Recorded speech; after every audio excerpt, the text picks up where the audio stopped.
దేవుడు చెప్తున్నాడు ఇక్కడ, నీ క్రియలు నేను ఎరుగున్నాను, నేను చూస్తున్నాను, నువ్వు చేస్తున్న ప్రతి మంచి కార్యాన్ని నేను చూస్తున్నాను. కానీ అయినా నీ మీద ఒక నేరం మోపాల్సింది ఉంది, నీలో ఒక తప్పు కనబడుతుంది, పలానా తప్పు అని తెలియజేస్తున్నాడు. ఆ తప్పుని చెప్తాం మాత్రం కాదు, ఎందుకంటే ఈరోజు చాలామంది తప్పులు ఎత్తి చూపిస్తారు, కానీ తప్పు చెప్తాం గొప్ప కాదు. తప్పు చేసేవాడు కూడా తప్పు చేస్తున్నాడని తెలుసు, కానీ తప్పులో నుండి బయటికి పడతాం ఎలాగా, తప్పుని సరిదిద్దుకుంటాం ఎలాగా. Solution is very important. It is not a big thing to say don't do it, but tell what to do. ఏం చేయాలో అని చెప్తాం బెటర్.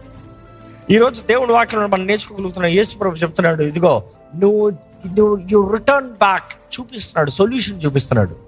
నువ్వు సొల్యూషన్ ఫాలో అయ్యావా, యు ఆర్ డన్, నేను నీకు రివార్డ్ ఇస్తా. దేవుడు ఊరికే కాదు, ప్రతి ఒక్కరికి ప్రతిఫలం ఇచ్చే దేవుడు, ప్రతి ఒక్కరికి మేలు చేసి ప్రతిఫలాన్ని ఇచ్చే దేవుడు. ఈరోజు మీ జీవితంలో మీకు దేవుడు ప్రతిఫలం అవ్వాలంటే ఏంటి ఉంది ఇస్తానికి?